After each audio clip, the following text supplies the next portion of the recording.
Di sini terdapat kitab Injil dan kitab Zabur ya. Ilmunya Kanjeng Sunan Gunung Jati tertuang dalam sebuah kitab. Nama kitabnya Kitab Sahadat Sejati. Nah, di mana ada kitabnya? Nah, ada di depannya di sini nih. Ini bekas pijakan kaki Rasulullah. Ini adalah senjata pedang Zulfikar bekas peninggalan Rasulullah, dan ini adalah bekas potongan kiswah makam Rasulullah Shallallahu Alaihi Wasallam.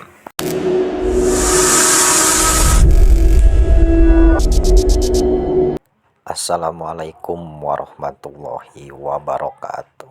Baraya ungkap riwayat, kali ini saya akan memasuki museum sejarah Islam yang dimana di dalamnya terdapat rambut Rasulullah dan pedang Rasulullah. Masya Allah. Mari kita masuk dulu ke ruangan sejarah Islam. Nah, Baraya, kita akan masuk ya ke salah satu ruangan. Bismillahirrahmanirrahim. Baik, bisa dilihat ya Baraya. Jadi ini apa Pak ini? Ya, ini kita berada di ruangan sejarah Islam. Kita sekarang berada di sebuah di sini di depan nih ada sebuah manuskrip. Ya. Nah, ini sebuah manuskrip. Ini sudah turun temurun. Nah, ini nasab silsilah dari kesepuhan kita dari Pak Kiai Fajar. Ini beliau, nama beliau Muhammad Fajar Laksana. Ini ada gelarnya Raden Adipati. Ini orang tuanya Raden Endang Sarbini. Ini kakeknya Raden Sumawinata. Ini sampai ke sini ke Pangeran Sagiri. Ini Pangeran Tirtayasa. Ini ke Syekh Maulana Hasanuddin. Nah, ini Sunan Gunung Jati gitu. Nah, beliau karena keturunan Sunan Gunung Jati, alhamdulillah sedikitnya punya warisan dari Kanjeng Sunan. Ya, warisan dari ulama, dari Kanjeng Sunan, ya bukan harta benda ya, tapi lebih pada ilmu. Ilmunya Kanjeng Sunan Gunung Jati tertuang dalam sebuah kitab. Nama kitabnya Kitab Sahadat Sejati. Nah, di mana ada kitabnya? Nah, ada di depannya di sini nih. Nah, ini ada sebuah kitab namanya Kitab Sahadat Sejati karya dari Sunan Gunung Jati. Dan di sini pun ada yang namanya Kitab Martabat 7 karya dari Sunan Kalijogo dan Kitab Suluk Linglung karya dari Sunan Kalijogo. Nah, alhamdulillah ketiga kitab ini masih dikaji di pesantren Dzikir Al-Fat hingga akhirnya melahirkan sebuah produk museum.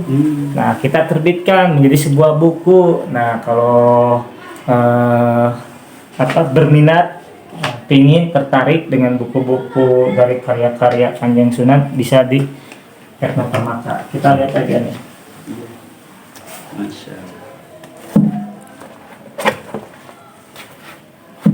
Ini tiga kitab ini kita lihat. Nah,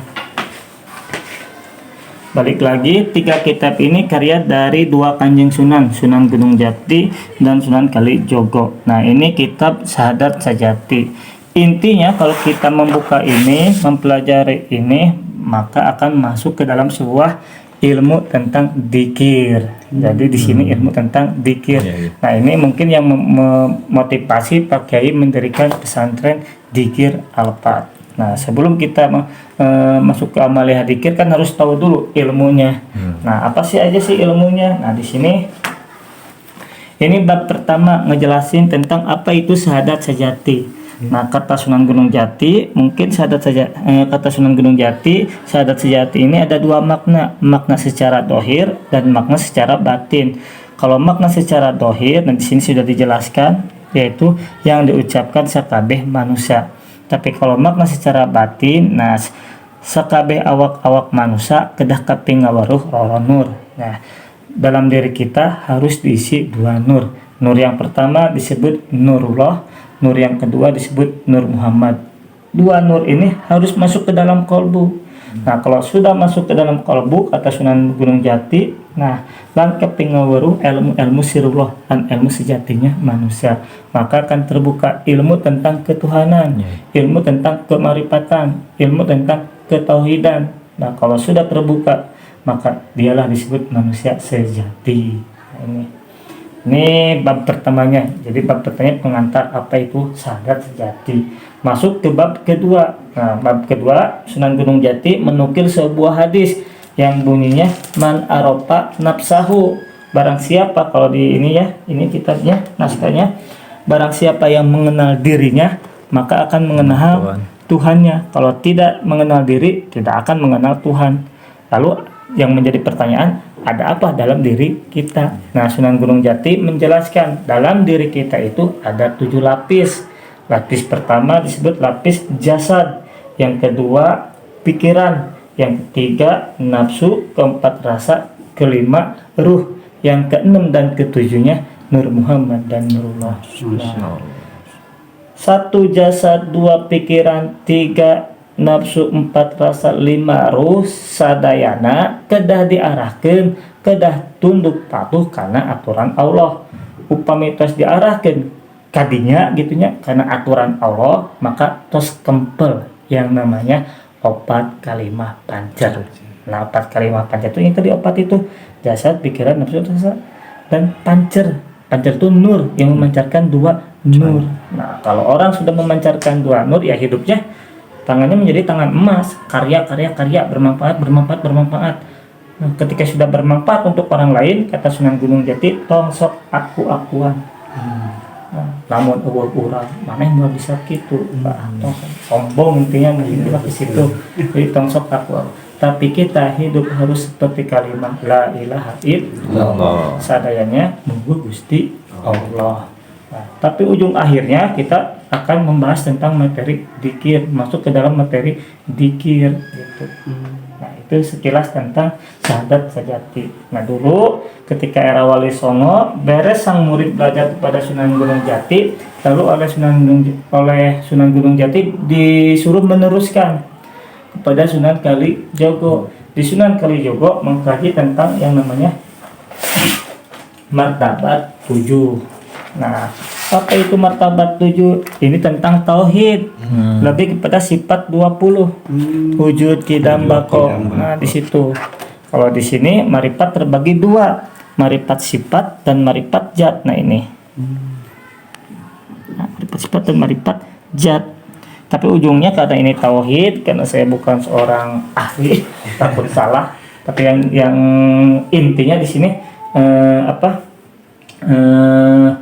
oh ternyata Wali Songo itu bukan dongeng. Oh ternyata Wali Songo itu bukan fiksi, mereka tokoh sejarah. Mana buktinya? Nah, ini ada peninggalan.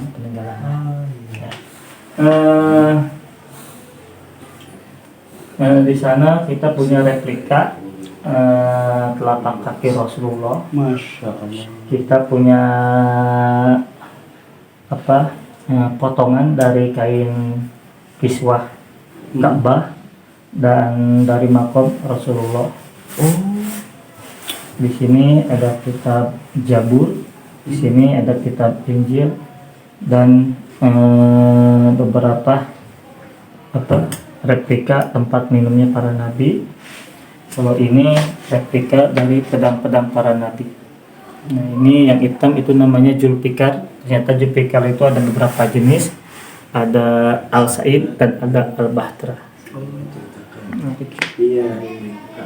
Jadi di sebelah sini itu ada jejak kaki dampak. Ya, telapak kaki Rasulullah. Replika telapak kaki Rasulullah. Replika telapak kaki Rasulullah. Ini ada si roh Rasul kan? Ya, Ini si roh Rasul kita. ini Quran surat Muhammad. Quran surat Muhammad, bentuknya seperti ini. Iya. Oke, Nah, ini bentuknya. Ini skenannya. Itu apa? Ini Quran surat. Di sini terdapat kitab Injil dan kitab Jabur ya. Dan ada juga replika bekas pijakan kaki Rasulullah Shallallahu Alaihi Wasallam. Masya Allah, bisa dilihat barayano. Dan ini adalah bekas potongan kiswah makam Rasulullah Shallallahu Alaihi Wasallam. Bisa dilihat baraya. Ini adalah senjata pedang Julfikar bekas peninggalan Rasulullah yang diwariskan kepada Sayyidina Ali. Masya Allah. Nah, karena ini ada hubungan ke sana. Ini yang disebut naskah atau manuskrip menceritakan perjalanan ruh manusia yang diawali dari alam ruh. Dari alam ruh masuk ke alam alam rahim, masuk ke alam dunia, masuk ke alam kubur, masuk ke alam mahsyar. Dari naskah ini ada yang disebut loh batu. Mana loh batu itu? Yaitu ini. Nah, ini sama loh batu sama persis lah. Alam ruh, alam rahim, alam dunia, alam kubur, alam mahsyar. Jadi intinya kita hidup itu melewati 5 alam dan kita sudah memasuki alam yang ketiga.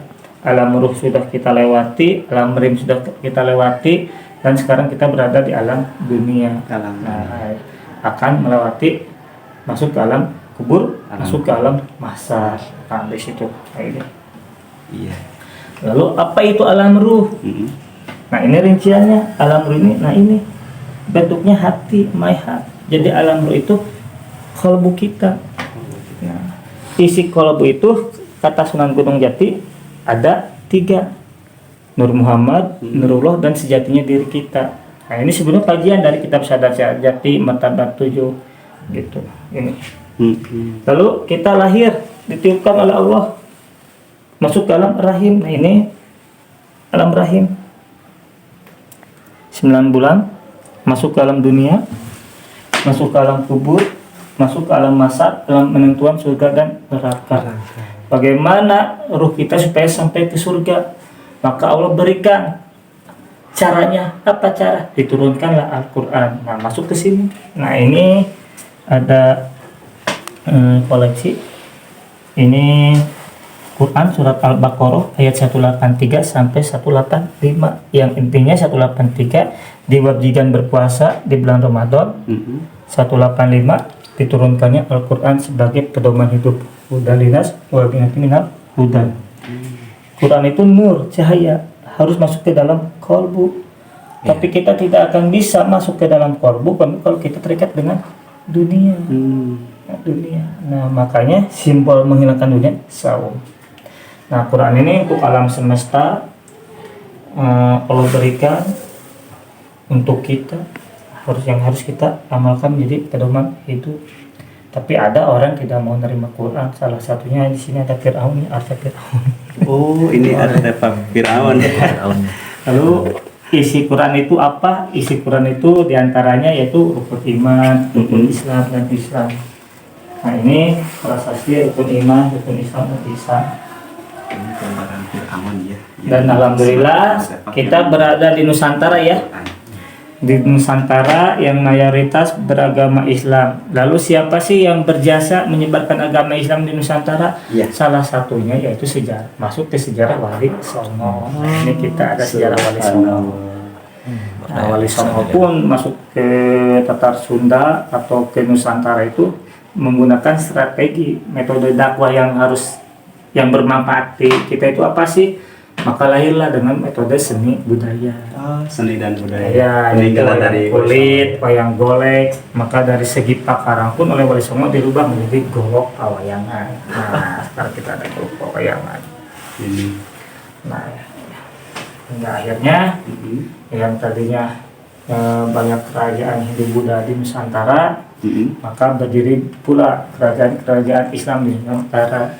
Nah, salah satunya di Jawa terkenal dengan Mataram Islam. Di Sunda terkenal dengan Cirebon atau Kesultanan Banten. Nah, itu sekilas sejarah atau koleksi yang ada di sini.